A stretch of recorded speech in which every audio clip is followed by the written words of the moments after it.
this video does not contain spoilers. But now that I've said that, I'm going to add a little caveat. I doubt I'm going to get into much of this, but just in case my monologue brings me there, I want the freedom to just go with it, so I want to give you a short list of things that I consider to be fair game. The Sixth Sense, all 6 previous Star Wars movies, and the 2 trailers for Episode VII. Again, I doubt I'll go into any of this, but I'm giving myself permission to, just in case. You see, recently, well, naturally actually, you're probably already aware of this, with the advent of Star Wars VII coming out this past Friday, there's been a lot of concern about spoilers, and I've noticed recently, like earlier this week, a bunch of Facebook memes and things like that of basically Yoda threatening to unfriend you if you spoil the movie. And frankly, I think it's a bit exaggerated. I personally wouldn't unfriend someone over this. And by the way, yeah, I'm just gonna show these things. So the reason why I think that unfriending is a little too much is that personally there are very few exceptions on my Facebook that fall between these 2 extremes that I'm about to describe, but most of the people on my Facebook will fall into one of 2 extremes. Either I care about this person too much to unfriend them over a movie spoiler, or I care so little about this person that I'm not even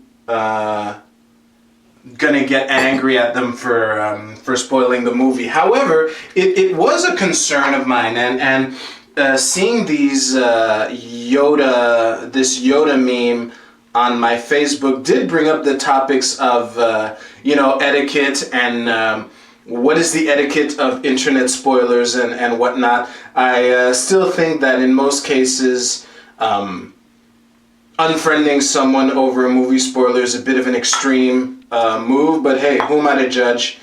I would like to state a position of someone that I have some respect for, Brian Sovereign. He has often posted on his Zog blog when he does reviews and stuff.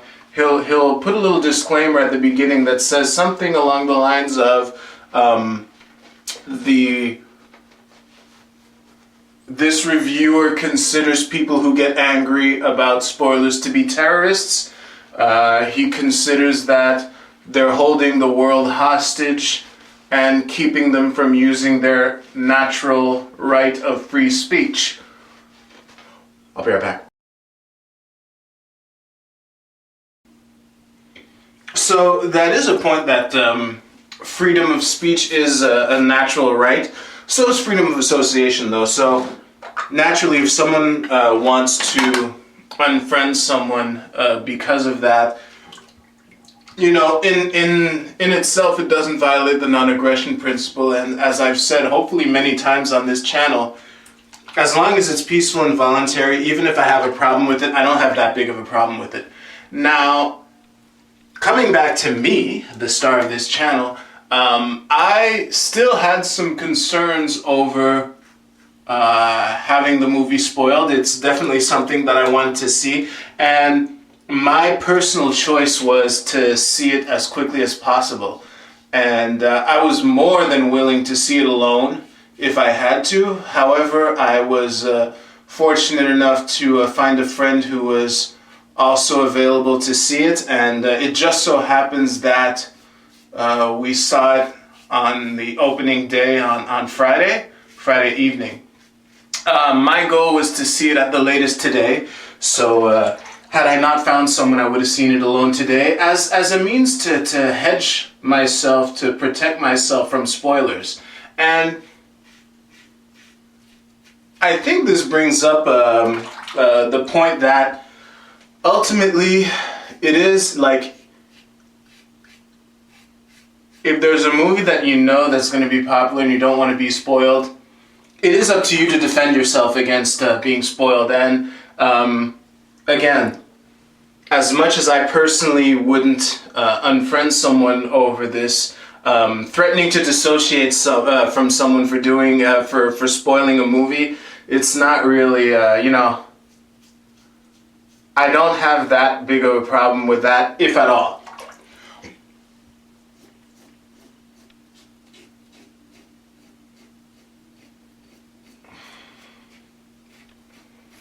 And there are a couple anecdotes that happened that contributed to the timing of this video and why I'm doing this today instead of some other time. The first thing that I noticed is a friend of mine on Facebook, let's call him Bob, he posted, first of all, he had posted that Yoda pic of spoil the movie, you must not, or unfriend you, I will. And it just so happens that on opening night, he announced on his Facebook that he unfriended someone for posting a major spoiler, and there was kind of this brazenness to it, like, okay, who's next? And honestly, I saw this when I had gotten home from seeing the movie. So personally, there's only one thing in this movie that I would definitely consider to be a major spoiler, and after some reflection, I thought of two other things which, for lack of a better term, let's call them Class B spoilers, which are pretty big, and to someone who hasn't seen the movie would definitely be considered a major spoiler. And frankly, if it's one of these three things, whoever this person Bob was talking about, are you seriously going to post this on Facebook on opening night of Star Wars? Like, this is definitely dick category. Like, this is a total dick move.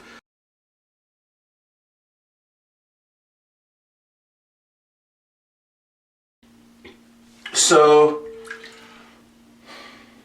the other thing I wanted to talk about was after I saw this movie with my friend, let's call him Charlie, there were two moments where it kind of struck me, because I think that they're good examples of both ends of the etiquette question of when is it okay to spoil a movie or talk openly about what's in the movie, because again, this is definitely a free speech issue. Brad has a totally valid point in that regard. But yeah, the first moment was when we had just seen the movie and we were talking about it.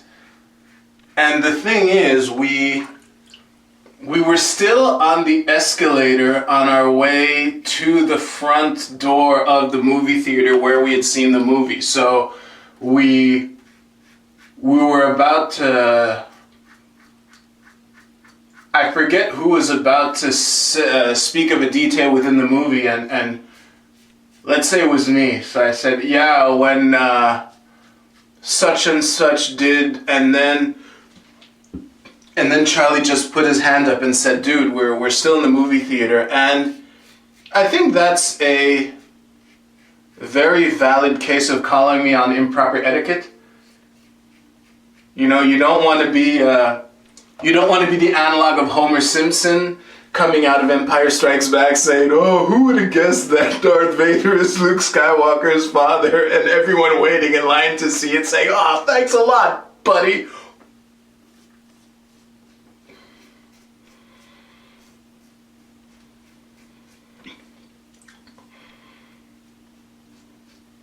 Now, moments later, me and Charlie were grabbing a bite to eat in the restaurant, and again, you know, naturally we were still talking about the movie, and I noticed Charlie, when he was talking about the movie, this was definitely him, he kind of stopped himself in mid-sentence, and I was like, what are you doing? And he noticed, he basically said, I don't want to spoil the movie because I noticed those people over there are listening to us. And I said, dude, we're two guys talking to each other in a restaurant.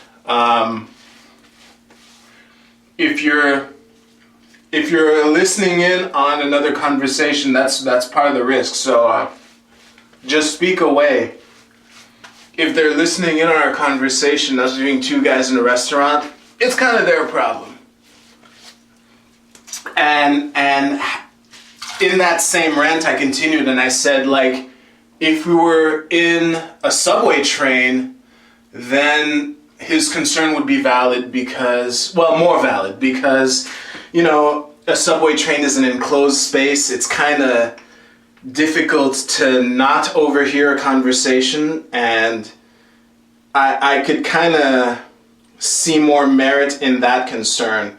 But as far as being in a restaurant, in the vicinity of the movie theater, but still, it's two guys in a restaurant, and you know, listening in on a stranger's conversation has risks. You might get a movie spoiled. You might get sensitive information on a hit from the mafia, or they could be conspirators conspiring a bank robbery, and all of a sudden you become a person of interest to them. So, you know, it's on you. However, in a more enclosed space, like a subway train or an elevator, then I can kind of see where, even if you didn't want to, depending on a bunch of circumstances, I'm sure you get it, it can be kind of hard not to overhear a conversation, and then the aspect of choice on the part of the overhearer becomes reduced in that respect. And then I could see, again, free speech, it doesn't violate the non-aggression principle anyway, but as far as etiquette is concerned, I could see how that would be a more serious breach. And to circle back to the question that I hope I asked earlier, it's kind of a balance. Like, when is it okay to talk freely about a movie in any regard? And I should really look at how much space I have on my SD card before I start filming again. I will do that more diligently. So, before I was so rudely interrupted by my own lack of planning, I was saying that as I was sitting in the movie theater, I was contemplating this question. And the first arbitrary response that I came up with was 6 weeks. And after further reflection, I think a more reasonable response. Again, this is all a continuum. There's no clear-cut answers like a lot of things. I think that a reasonable answer, a reasonable rule of thumb, is that if the movie is still in theaters, shut the fuck up on social media about spoilers, or at least have the decency to say spoiler alert or whatever. Again, this being a gradual downward slope towards meh, as the movie progresses in time, or as the release date goes further and further in the past. But definitely, my friend Bob's friend was a total dick posting spoilers on social media on opening night. And I think that covers everything. My notes are still in the bathroom. So thank you very much for watching and indulging my little snafu there. So please like and share. Subscribe to me on Facebook. What do you think? Leave comments below. Again, it's an interesting topic to ponder, which I have. And one thing, again, that I realized as I was in that room is that I'm probably going to have to do this for episodes 8 and 9 because I don't want that little moment of hesitation before I start scrolling down on social media. So personally for me, I'd rather just, prevention is the best cure. So I'd rather just avoid having to make that decision by just seeing the movie as early as possible, like I would have tonight had I not already seen it on Friday. So thank you very much for watching again. I will see you soon, and I will check how much space is on my memory card next time. Later.